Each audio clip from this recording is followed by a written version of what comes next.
श्रीराम समर्थ.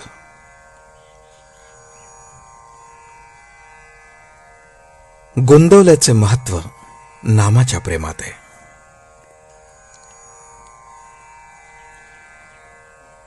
ज्याप्रमाणे एखादा बाप बँकेत पैसे ठेवतो आणि त्याचे व्याज आपल्या मुलाला आपल्या पश्चात मिळण्याची व्यवस्था करतो, त्याचप्रमाणे ज्यांची बुद्धी भ्रष्ट झाली आहे त्यांना निदान अंतकाळी तरी सद्बुद्धीचे व्याज मिळण्यासाठी भरपूर भांडवल मी गोंदवल्याला ठेवले. मनुष्य कितीही भ्रष्ट बुद्धीचा झाला तरी गोंदवल्याला आला की त्याच्या बुद्धीमध्ये पालट झालाच पाहिजे.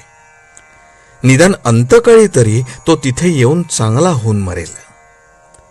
अभिमान म्हणून नव्हे, परंतु गोंदवल्याचे महत्व कशात असेल तर ते नामाच्या प्रेमात आहे. राम किती दयाळू आहे. त्याच्या नामाचा प्रसार व्हावा म्हणून त्याच्या नावाने मी हा बाजार मांडला. पहिल्याने वाटले आपला माल खपेल की नाही कुणास ठाऊक, पण रामाने मोठी कृपा केली आणि पुष्कळ लोक नामाला लागले. आपण पाहतो प्रत्येक गावाला निरनिराळे नाव असते. तसे पाहिले तर सर्व गावे सारखीच.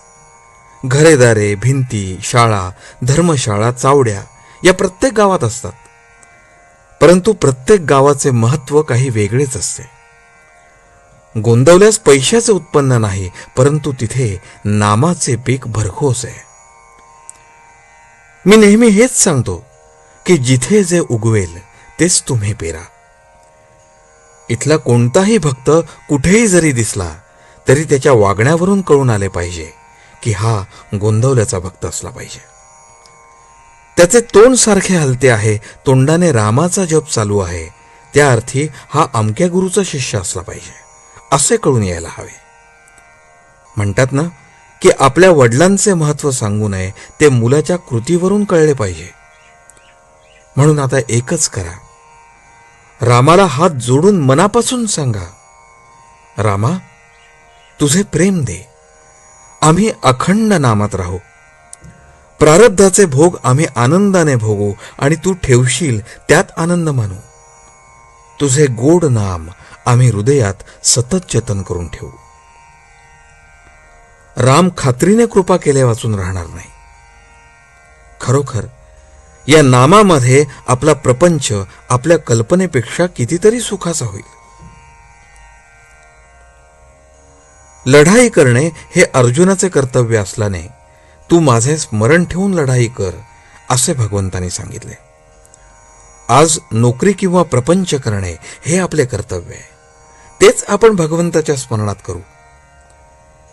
नीती धर्माचे आचरण आणि प्रारब्धाने आलेली कामे भगवंताच्या स्मरणात करणे हेच सर्व धर्मांचे, शास्त्रांचे सार आहे. आपण साखर खाल्ली तर आपल्याला गोड लागते, त्याचप्रमाणे आपण गोड शब्द बोललो की आपल्याला गोड शब्द ऐकायला मिळतात. आपल्या सर्व गोष्टी जर भगवंताच्या नामात झाल्या तर भगवंताचे प्रेम आपल्याला का बरं मिळणार नाही. आपण भगवंताचे नाम घ्यायला सुरुवात करूया. तेच नाम भगवंताची प्राप्ती करून द्यायला समर्थ आहे याची खात्री बाळगा. प्रपंचाचा अनुभव कष्टमय आहे, पण भगवंताचा अनुभव खासच आनंदमय आहे. आजचे बोधवचन. जो माझा म्हणवतो त्याला नामाचे प्रेम असलेच पाहिजे. जानकी जीवन स्मरण. जय जय राम.